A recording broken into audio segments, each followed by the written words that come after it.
안녕하세요. 심는교회 이정환 목사입니다. 네, 오늘은 대림절 세 번째 주일입니다. 오늘은 히브리서 말씀을 가지고 예수를 깊이 생각하라 라는 제목으로 함께 하나님 말씀 나누겠습니다. 인생은 멀리서 보면 희극이고 또 가까이에서 보면 비극이다. 이 찰리 채플린이 말했다고 알려진 유명한 문구죠.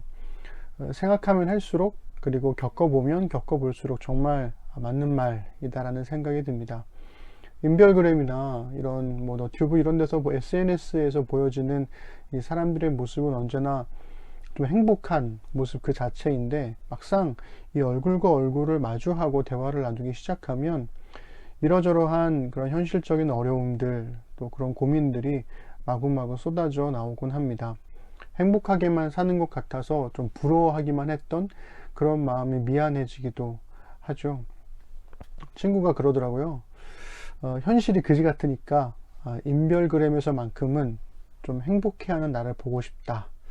그렇게 이야기를 하는 걸 듣고, 이게 그 SNS의 거짓 세계를 한참 비판했던 저의 마음을 좀 미안해하면서 용서를 구하기도 했습니다.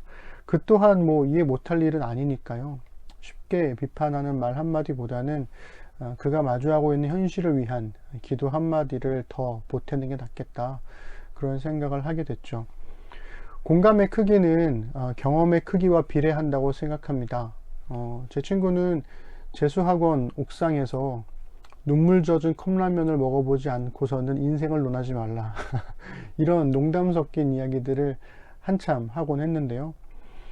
군인이 되고 나서야 군복을 입은 군인들이 눈에 들어오기 시작하죠. 새벽 알바를 해봐야 새벽부터 부지런히 살아가는 사람들이 생각보다 굉장히 많다는 것을 알게 됩니다. 불임을 경험한 부부만이 자연 임신이 이렇게 어려운 일이었구나 라는 것을 깨닫게 되고요. 유산을 경험한 사람만이 유산 경험이 있는 가정이 훨씬 많다는 현실을 좀 들여다보게 되는 거죠. 결혼하지 않고 홀로 살아본 독신 경험이 있는 사람들만이 이 세상에 독신자들이 훨씬 많다는 것을 알게 되고요. 이러저러한 이유를 가진 복잡한 가정사들을 가진 사람만이 이 땅에서 평범한 가정을 이루는 게 얼마나 어려운 일인지를 새삼 깨닫게 됩니다. 이렇듯 주절주절 제가 말을 했지만 결국 세상과 우리는 이 현실의 엄연히 존재하고 있는 이 고통들을 좀 감추려고 노력하며 사는 것 같아요. 그렇게 감춰진 고통은 이 평온한 일상을 살아가는 사람들한테 말했듯이 잘 보이지 않다가 누군가 인생의 길을 잃게 되면, 길을 놓치게 되면 마치 다른 세상을 본 것처럼 눈앞에 쫙 하고 펼쳐지게 되는 거죠. 내가 알지 못했던 고통의 세상은 내가 경험한 고통의 크기만큼 보이더라는 겁니다. 잘 구성된 아파트 단지에서만 살던 사람이 구도심의 골목길에 처음 들어섰을 때의 그 낯설음을 처음 경험한 것처럼, 어쩌면 우리는 현실의 고통을 행복한 인생 샷으로 저격할 수 있다고 생각하며 살아가고 있는지도 모르겠습니다. 문제는 인생샷이 인별그램의 세상에만 존재하는 것처럼 인생샷만으로는 우리의 고통을 저격할 수도 외면할 수도 없다라는 거죠. 코로나로 인해서 서로 멀리서만 볼 수밖에 없고 만나기 어렵고 이러한 현실입니다. 그래서 내 삶은 늘 가까이에서 보이기 때문에 언제나 비극인 것처럼 느껴지게 되고, 다른 사람의 삶은 멀리서만 보니까 언제나 희극처럼 느껴지곤 하는 거죠. 그러니 코로나의 시대에 타인의 희극과 나의 비극 사이를 무엇으로 메꿀 것인가 하는 고민이 생기게 됩니다. 오늘은 히브리서를 통해서 주님께서 우리 신는 사람들에게 주시는 말씀은 무엇일까, 이렇게 희극과 비극 사이에서 무엇으로 메꿀 수 있을지에 관한 말씀들이 우리에게 주어지지 않을까라는 생각을 해보게 됩니다.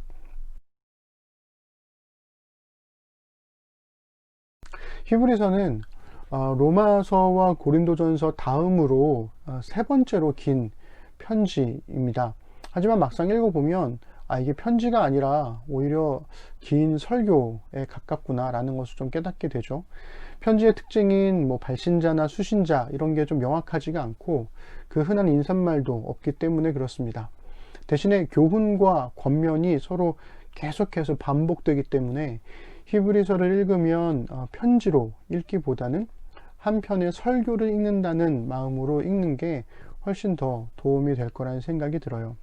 물론 히브리서를 설교로 읽는다고 해서 그래서 수월하게 읽히는 건 또 아닙니다. 구조도 좀 복잡하거니와 우리가 이해하기 어려운 유대적인 색채들, 유대교적인 색채들이 굉장히 진하게 들어가 있고 구약의 제사법들을 이미 전제하고 잘 알고 있다는 듯이 전제하고 하는 말들이 굉장히 많기 때문이죠. 그래서 이스라엘의 역사와 종교 혹은 그 제사법에 익숙하지 않은 그리스도인들은 좀 어렵게 읽힐 수도 있겠습니다. 게다가 정말 많은 구약 성경들을 인용을 하는데요. 히브리서 저자는 이 기독론적인 해석이 가미된 인용을 해요. 무슨 얘기냐면 구약 성경을 우리는 고스란히 인용하는 게 아니라 그대로 가져오는 게 아니라 예수 그리스도를 주로 고백하는 사람의 시선으로 구약 성경을 재해석해서 인용한다 라고 보시면 되겠습니다. 그러니 구약 성경과 비교해서 보려고 해도 도무지 이해되지 않는 이 말씀을 이렇게 인용을 한다고 싶은 그런 경우들이 굉장히 많죠. 그리고 무엇보다 한글로 번역된 정확하지 않은 번역도 우리가 히브리서를 읽기 어려운 이유 중 하나이겠습니다. 그렇지만 그렇다고 해서 히브리서를 그러면 도저히 이해할 수 없는 책이냐? 그렇지는 않습니다. 대부분의 학자들은 히브리서가 유대의 그리스도인들, 그러니까 예루살렘을 중심으로 한 유대에 살고 있는 그리스도인들에게 보내진 글이라는 것에 동의하고 있어요. 그러니까 제사장의 반차랄까 혹은 성소와 지성소, 제사법 이런 것들을 전제한 말들은 그러한 개념에 익숙하지 않은 이방인 그리스도인들에게는 굉장히 낯설기 때문에 추가적인 설명이 필요한 거잖아요. 그런데 이미 그러한 것에 익숙한 사람들에게 보냈기 때문에 굳이 부차적인 설명을 할 필요가 없었던 거였죠. 그렇기 때문에 이 히브리서는 여러 박해와 혼란 속에서 다시 유대교로 되돌아가려고 하는 유대의 그리스도인들을 격려하기 위해서 기록된 설교 혹은 편지라고 생각하시면 되겠습니다. 그렇다면 이 히브리서는 누가 쓴 것일까? 이 발신자에 관한 정보가 명확하지가 않은데요. 두 군데 딱 있어요. 하나는 13장 18절 19절인데요. 함께 읽어보겠습니다. 시작. 우리를 위하여 기도하라. 우리가 모든 일에 선하게 행하려 함으로 우리에게 선한 양심이 있는 줄을 확신하노니 내가 더 속히 너희에게 돌아가기 위하여 너희가 기도하기를 더욱 원하노라. 그리고 이어서 13장은 23절 24절도 읽겠습니다. 우리 형제 디모데가 놓인 것을 너희가 알라. 그가 속히 오면 내가 그와 함께 가서 너희를 보리라. 너희를 인도하는 자들과 및 모든 성도들에게 문안하라. 이달리아에서 온 자들도 너희에게 문안하느니라. 아멘. 그러니 이 히브리서의 저자는 편지를 받는 유대인들도 알고 있는 사람이고요. 그리고 디모데와도 친분이 있는 사람이고, 그리고 이탈리아의 로마에서 온 그리스도인들과 함께 있으며 그들과도 또 친분이 있는 사람, 이렇게 우리가 추측할 수 있겠습니다. 떠오르는 인물이 하나가 있긴 하죠. 그래서일까요? 이 동방의 정통을 따르는 동방교회라고 보통 얘기하는 이 동방의 전통을 따르는 초기 그리스도인들은 이 히브리서의 저자를 보통 바울이라고 여겼습니다. 예를 들어 예루살렘의 제롬과 같은 교부랄까 혹은 북아프리카의 아우구스투스라고도 하죠. 그리고 모스에스티아의 데오도르 같은 이들은 히브리서의 저자를 바울로 생각을 했어요. 반면에 이 서방의 전통을 따르는 이 서방교회의 그리스도인들은 AD 95년부터 97년 그 사이에 기록된 이 클레멘트 1서라는 책이 있는데 그 편지가 있는데요. 거기에서 히브리서가 바울의 저작으로 인용됐거든요. 그러니까 이미 최소한 95년, 97년 그 이전에 히브리서가 이미 존재했고 바울의 편지로 받아들여졌다는 것을 알 수가 있는 증거가 되는 거죠. 그럼에도 불구하고 이후에 지속적으로 이 바울의 저작에 관한 논쟁이 있었습니다. 서방의 터툴리안 같은 사람은 히브리서의 저자를 바나바라고 생각을 했고요. 그리고 오리겐 같은 경우에는 누가로 추측하기도 했습니다. 결국 명확한 결론이 없이 오늘까지 논쟁이 계속되고 있어요. 먼 훗날 마틴 루터는 아볼로를 저자로 추천하기도 했지만 여전히 뭐 알 수 없는 상황입니다. 그래서 오늘날의 학자들도 다소 보수적인 이들은 바울을 저자로 여기는 반면에 대다수의 학자들은 이 바울의 문체가 아니라는 이유로 바울의 저작을 반대하고 있죠. 이 서방교회 논쟁에도 불구하고 적어도 기독교 역사의 초기에는 이 히브리서를 바울의 저작으로 여겼던 흔적들이 곳곳에 남아 있습니다.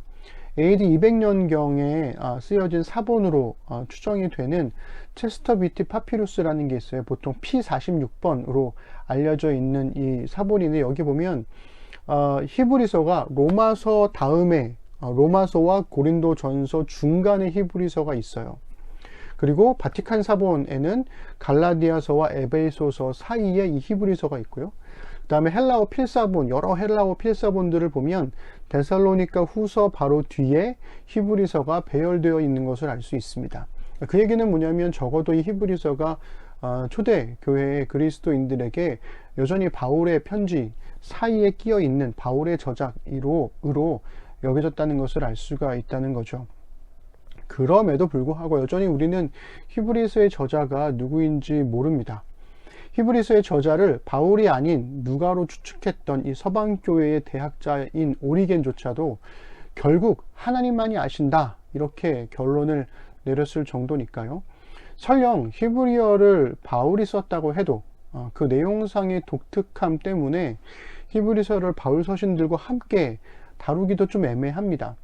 그래서 중요한 건 이 초기 교회는 특히 이 구약 성경을 잘 알고 있던 유대 그리스도인들과 후대의 그리스도인들은 히브리서를 하나님의 말씀으로 읽었다라는 것, 이게 중요하다는 거죠. 그래서 히브리서를 처음부터 이렇게 읽어 나가다 보면 정말 말 그대로 편지가 아닌 한편의 설교를 읽는 듯한, 그리고 설교를 듣는 듯한 그런 느낌이 들어요. 그래서 오랜 고통에 지쳐있는 유대의 그리스도인들을 다시 일으켜 세우려는 설교, 그 설교자의 외침이 오늘 우리의 마음에도 고스란히 닿게 되기를 소망해 봅니다. 히브리서를 그럼 어떻게 읽는 게 좋을까요? 사실 어떻게 읽건 일단 시작하는 게 일단 제일 중요할 텐데요. 다만 늘 강조하듯이 한 번에 읽는 게 제일 좋습니다. 설교나 편지를 우리가 끊어 읽지 않잖아요. 그런 것처럼 히브리서도 역시 한 번에 읽어야 전체적인 흐름과 이 글이 무엇을 말하고자 하는지가 명확하게 드러나기 때문이죠. 게다가 우려하는 것만큼 읽는 게 아주 어렵거나 그러지도 않습니다. 사실 뭐 솔직하게 어떤 성경을 읽든 매한가지잖아요.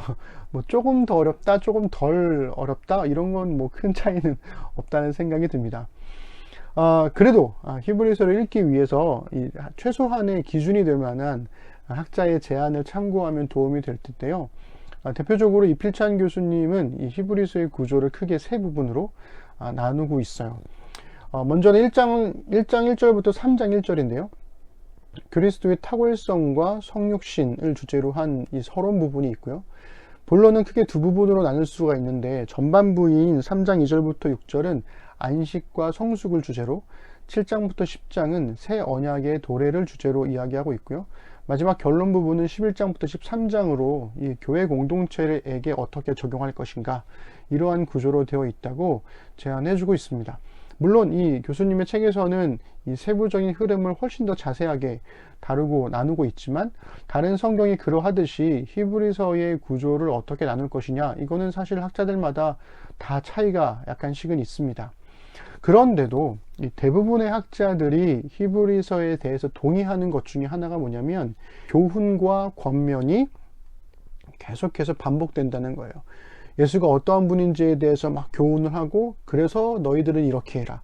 또 교훈을 막 하고, 그래서 너희들은 이렇게 해라. 이렇게 교훈과 권면으로 계속 이루어져 있다는 거죠.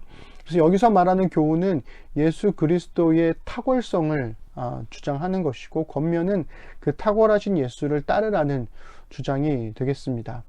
이러한 이해를 바탕으로 저는 히브리서 전체의 흐름을 이제 여러분들에게 이런 방식으로 설명해 보려고 합니다.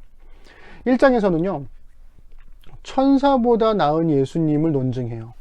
예수님이 천사보다 낫다. 그러면서 2장에서는 우리의 구원은 천사가 아니라 예수로 인해 주어지는 것이다. 이렇게 강조하고 있습니다.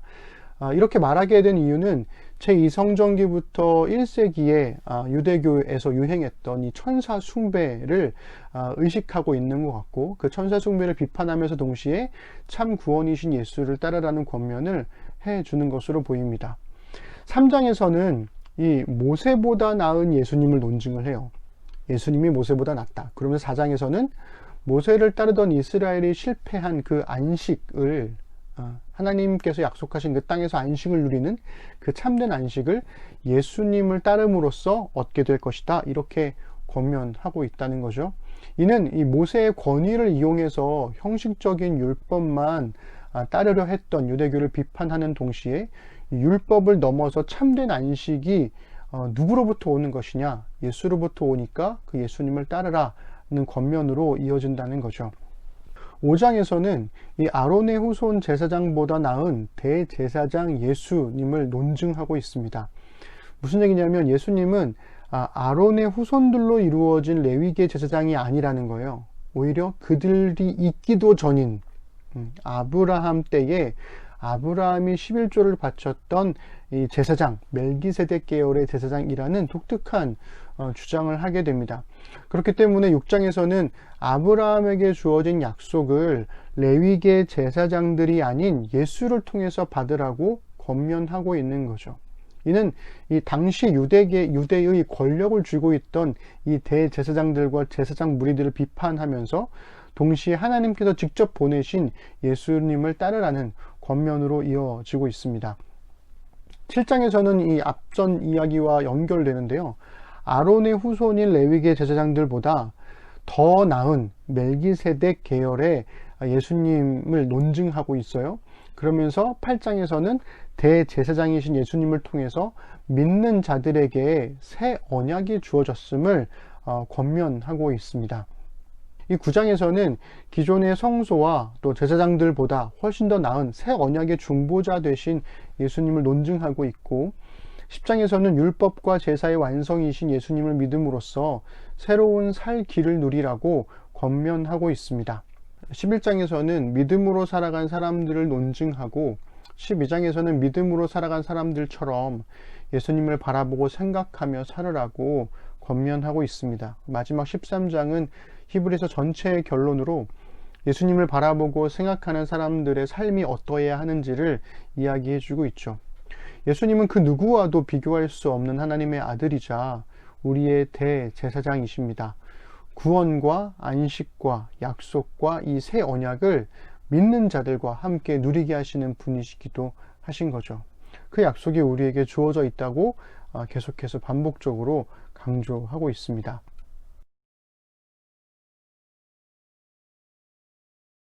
평생을 유대인으로 유대교의 한 사람으로 살아온 사람들에게 이 예수 그리스도를 믿는 믿음은 어쩌면 굉장히 가볍게 느껴졌을 수도 있습니다.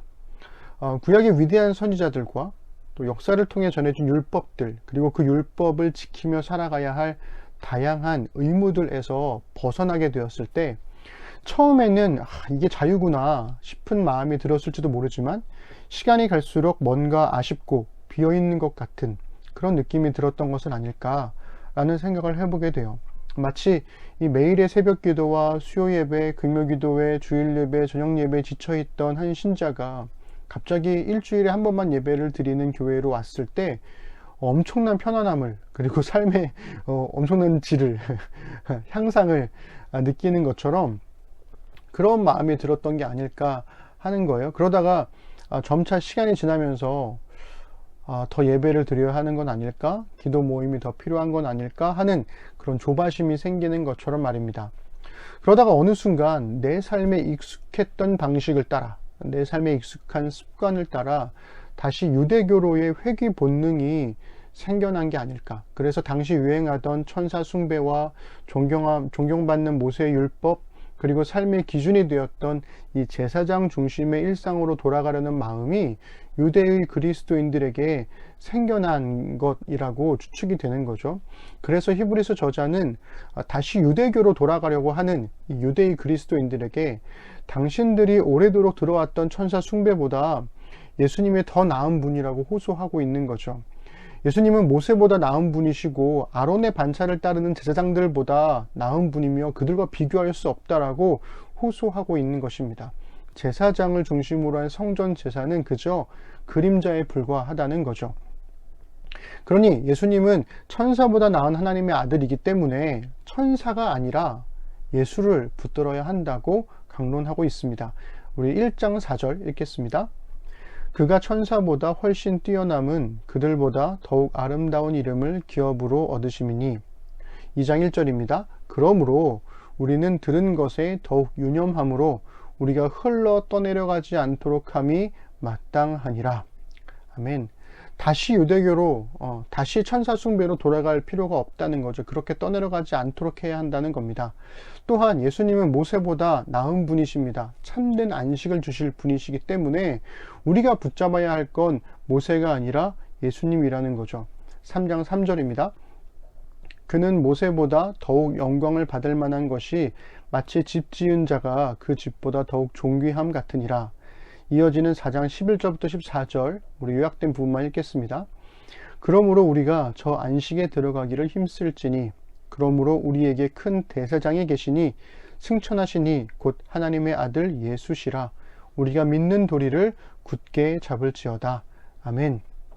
마찬가지로 예수님은 성전 제사보다 더 나은 새 언약의 중보자이십니다. 그러므로 제사가 아니라 예수를 붙들어야 한다고 또 호소하고 있는 거죠. 히브리서 10장 11절부터 14절 우리 함께 읽겠습니다.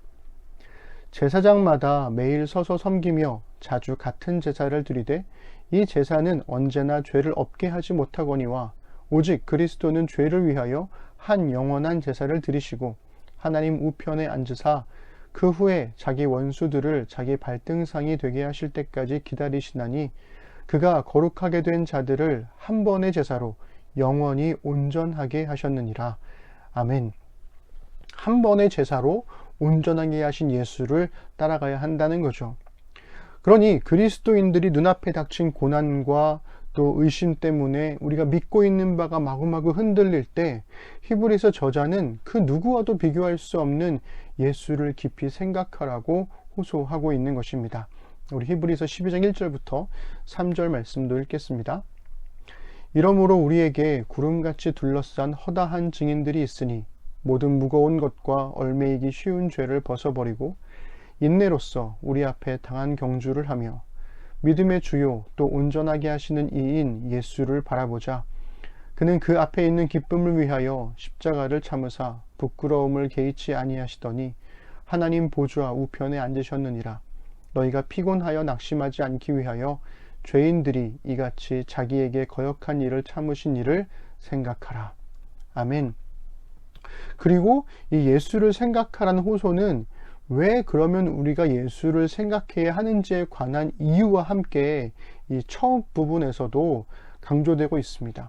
우리가 예수를 깊이 생각해야 할 이유는 예수께서 우리의 고난을 도우실 수 있기 때문이라는 거죠. 우리 오늘 본문 말씀이기도 한 2장 18절과 3장 1절 함께 읽겠습니다. 시작. 그가 시험을 받아 고난을 당하셨은즉 시험 받는 자들을 능히 도우실 수 있느니라. 그러므로 함께 하늘의 부르심을 받은 거룩한 형제들아, 우리가 믿는 도리의 사도이시며 대제사장이신 예수를 깊이 생각하라. 아멘. 예수님께서 시험받아 고난 당하셨기 때문에 시험받는 자들을 도우실 수 있는 분이라는 그 이유 때문에 그렇다는 거죠.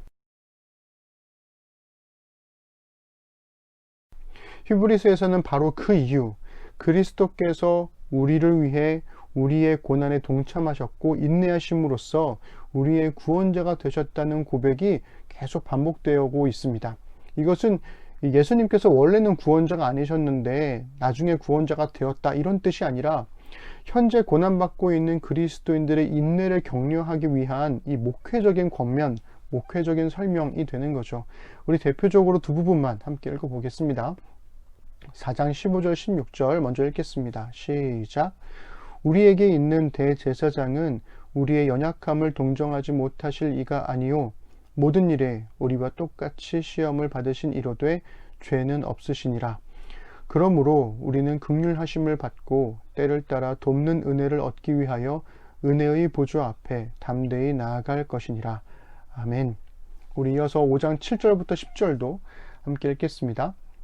그는 육체에 계실 때에 자기를 죽음에서 능히 구원하실 이에게 심한 통곡과 눈물로 간구와 소원을 올렸고 그의 경건하심으로 말미암아 들으심을 얻었느니라. 그가 아들이시면서도 받으신 고난으로 순종함을 배워서 온전하게 되셨은즉 자기에게 순종하는 모든 자에게 영원한 구원의 근원이 되시고 하나님께 멜기세덱의 반차를 따른 대제사장이라 칭하심을 받으셨느니라. 아멘. 하나님의 아들이신 예수님은 우리의 인생의 희극과 비극 사이를 자신의 고난으로 메우셨다고 저는 믿습니다. 예수님께서 고난받으심은 우리의 고난에 공감하고 구원하기 위함이시라는 거죠. 예수님은 그 누구보다 우리의 인생을 가까이에서 보십니다. 우리가 겪는 모든 고난과 고통을 함께 아파하시고 또 함께 이겨내기를 원하신다는 거죠. 그래서 히브리서 저자는 그 누구와도 비교할 수 없는 예수를 믿고 따르는 자들에게 예수를 깊이 생각하는 삶, 그것은 곧 안으로는 사랑하고 밖으로는 선을 행하며 고난받는 자를 기억하고 순전한 결혼 생활을 하며 돈이 아닌 하나님의 돌봄을 신뢰하고 믿음의 진보를 이루며 다른 교훈에 끌리지 말아야 한다. 이러한 삶을 강조하고 있습니다. 우리 히브리서 13장의 부분인데요. 우리 함께 좀 길지만 우리 그 권면을 따라 함께 읽어보겠습니다. 시작. 형제 사랑하기를 계속하고 손님 대접하기를 잊지 말라. 이로써 부지 중에 천사들을 대접한 이들이 있었느니라. 너희도 함께 갇힌 것 같이 갇힌 자를 생각하고 너희도 몸을 가졌은즉 학대받는 자를 생각하라. 모든 사람은 결혼을 귀히 여기고 침소를 더럽히지 않게 하라. 음행하는 자들과 간음하는 자들을 하나님이 심판하시리라. 돈을 사랑하지 말고 있는 바를 족한 줄로 알라. 그가 친히 말씀하시기를 내가 결코 너희를 버리지 아니하고 너희를 떠나지 아니하리라 하셨느니라. 그러므로 우리가 담대히 말하되 주는 나를 돕는 이시니 내가 무서워하지 아니하겠노라. 사람이 내게 어찌하리요 하노라.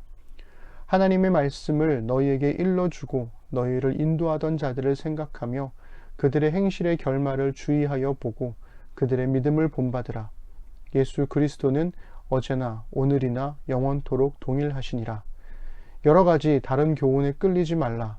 마음은 은혜로서 굳게 함이 아름답고 음식으로서 할 것이 아니니 음식으로 말미암아 행한 자는 유익을 얻지 못하였느니라. 아멘. 찬송가 85장에 보면 구주를 생각만 해도 라는 찬양이 있습니다. 구주를 생각만 해도 이렇게 좋거든, 이렇게 시작하는 찬양이죠. 저 어렸을 때는 내가 예수님을 사랑해서 그냥 그 사랑 때문에 마냥 좋은 그런 마음으로 부르는 건 줄 알았어요. 그런데 나이가 들어서 지금은 어떤 생각이 드냐면 내 한숨을 살숨이 되게 하시려고 나의 비극에 참여하신 예수님 때문에 좋은 거구나. 마치 막 그 고민이 있고 막 힘든데 마음을 터놓고 이야기할 사람과 함께 이야기하다 보면 그 시간이 되게 점점 행복해지고 좋잖아요. 정말 위로가 되는 그런 마음으로 예수님을 생각하는 게 좋은 게 아닐까, 이렇게 좀 해석이 바뀌게 되는 것 같아요. 목회자이다 보니 여러분들을, 우리 심는 사람들을 개인적으로 만날 수 있는 기회가 훨씬 더 많은 건 사실입니다. 그렇게 여러분들과 만나고 또 아쉽게도 여러분들 서로들은 잘 보기 어려운 상황에 있잖아요. 그렇게 징검다리식으로 다리와 다리의 역할을 하면서 만나는 동안에 제가 최근에 많이 느끼는 감정은 우리의 인생 안에 좋고 나쁨이 항상 같이 있다는 것, 그리고 생각보다 각자의 삶 속에 나름의 고난으로 힘겨워하는 우리 교우들이 있다는 것, 그리고 주변 사람들이 있다는 것에 좀 마음이 많이 좀 침잠되는 것 같은 그런 느낌이 있었습니다. 그러나 오늘 히브리서의 말씀에서 나왔던 것처럼 예수를 바라보며 예수를 깊이 생각하자는 거죠. 그리고 예수를 따라서 우리가 서로의 비극 속에서 함께 울고 함께 웃을 수 있도록 서로를 돌보는 심는 사람들이 된다면 결국 우리 안에 가까이서 들여다보는 비극도 예수 그리스도의 부활이라는 희극으로 바뀔 수 있지 않을까 하는 생각이 듭니다. 마지막으로 제가 오늘 힘들 때마다 좀 많이 묵상했던, 그리고 우리가 드렸던 찬양에서도 나오는 가사인데요. 그 말씀을 읽어드리면서 오늘 설교를 마무리할까 합니다. 히브리서 12장 12절 13절인데요. 읽어드릴게요. 그러므로 피곤한 손과 연약한 무릎을 일으켜 세우고 너희 발을 위하여 곧은 길을 만들어 저는 다리로 하여금 어그러지지 않고 고침을 받게 하라. 아멘.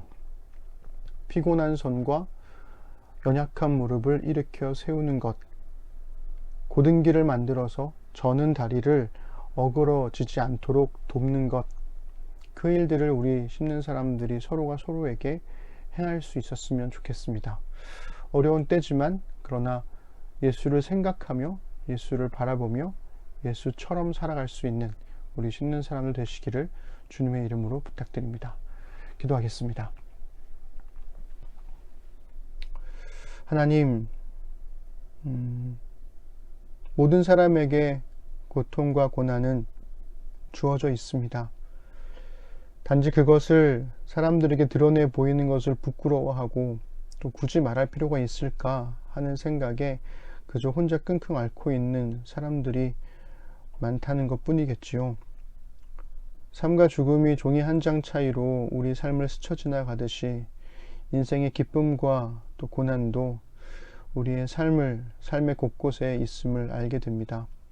주님, 멀리서 바라보는 희극에 만족하지 않고 거기에 속지 않고 가까이서 바라보는 인생의 비극을 우리가 그리스도의 고난으로 함께 참여함으로 돌볼 수 있는 믿음을, 용기를 우리에게 허락하여 주옵소서.